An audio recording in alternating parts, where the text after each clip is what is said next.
Rent versus buy. Why the smart choice isn't the one you think.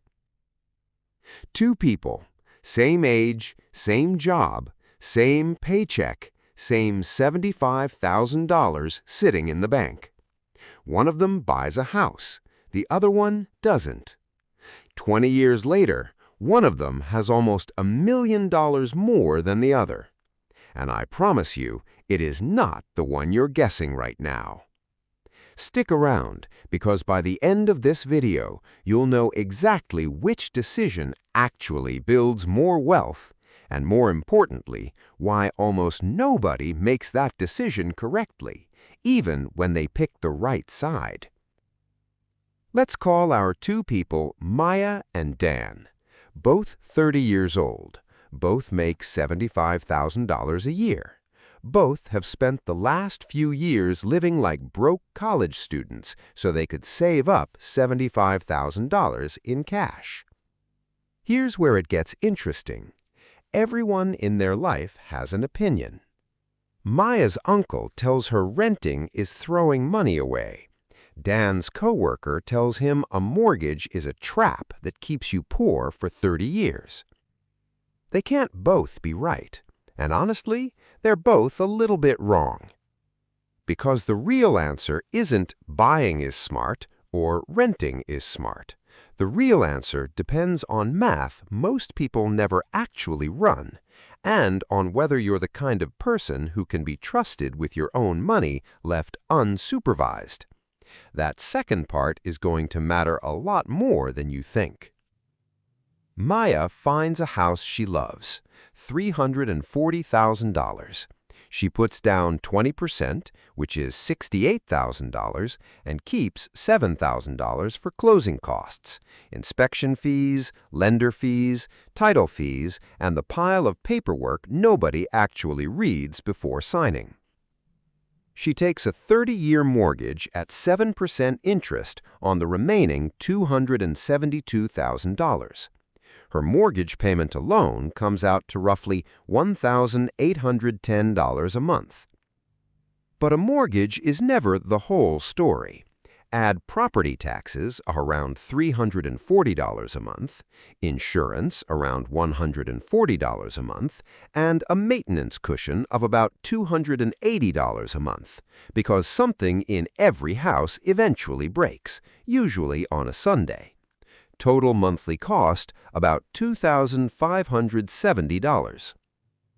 Dan, meanwhile, rents a similar 3-bedroom place nearby for $1,950 a month. No taxes, no insurance, no surprise plumbing bill. If the fridge dies, that's a phone call to his landlord, not a $900 hole in his budget. That gap, about $620 a month, is the number everything else depends on.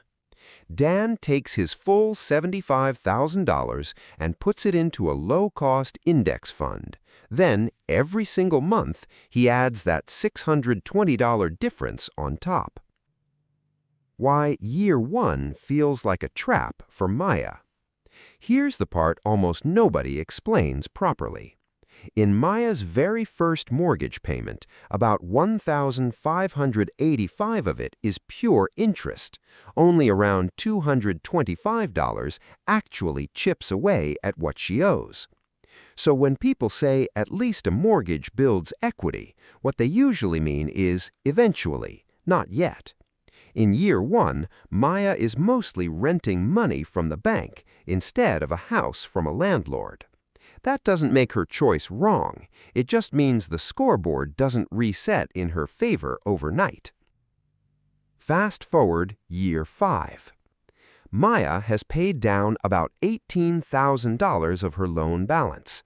Her home, appreciating around 3.5% a year, is now worth roughly $404,000. Subtract what she still owes, and she's sitting on close to $150,000 in equity. Dan's side looks different, but not worse. His original $75,000, growing at a historical stock market average of about 9 to 10% a year, has grown to roughly $119,000 on its own, before counting any single one of his monthly top-ups. Add those in, and his portfolio is sitting around $165,000. After 5 years, genuinely close. Maya has a house she can paint any color she wants. Dan has money he can move anywhere he wants. Neither one is winning yet. They're just winning differently. Fast forward year 15. This is where the story splits. Dan's rent hasn't stayed at $1,950. Landlords adjust for inflation, too, and at a modest 3% annual increase, his rent has crept up to around $3,040 a month. His extra monthly investing power has shrunk every single year. Maya's principal and interest payment, on the other hand, has not moved, not once. It's still $1,810, exactly what it was on day one. Inflation has been quietly working in her favor the entire time, because her biggest housing cost is frozen, while everything around it gets more expensive. Her home is now worth somewhere around $565,000, and her remaining loan balance has dropped to around $195,000, leaving her roughly $370,000 in equity. Dan's portfolio has kept compounding, including all those years of shrinking monthly contributions. It now sits at approximately $460,000. Dan is still ahead on paper, but notice something important. His advantage is thinner than it was, and it keeps thinning every year his rent goes up faster than his investment returns can outrun it. The piece most people forget: behavior. Here's the uncomfortable truth underneath all of this math. Dan's entire strategy only works if he actually invests that $620 and growing every single month for 15 years straight. No skipping it for a vacation. No, I'll catch up next month. No panic selling when the market drops 25% and every financial news channel is using the word crash. A mortgage doesn't ask Dan's permission every month. It just gets paid automatically, whether he feels disciplined that day or not. That's called forced savings, and it's the single biggest hidden advantage buying has over renting. Not the house itself, but the fact that the bank enforces the habit for you. Real people don't behave like spreadsheets. The renter who invests the difference for 15 years straight is rarer than the math assumes. What buying actually costs you. To be fair to Dan's side, too, owning a house isn't free of downsides. Time. If Maya had sold in year 2 instead of staying, closing costs going in and selling costs going out could have erased most of her gains. Buying needs years to make the math worth it, usually 7 or more. Flexibility.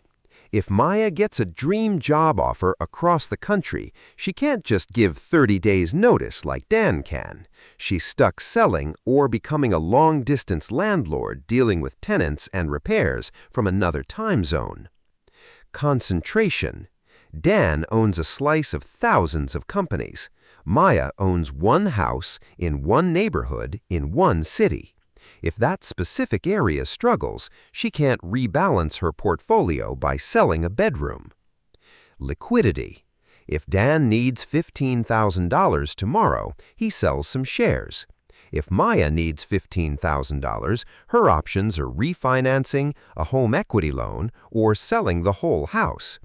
Equity is real wealth. It's just wealth you can't spend a slice of easily. So how do you actually decide which lane is right for you?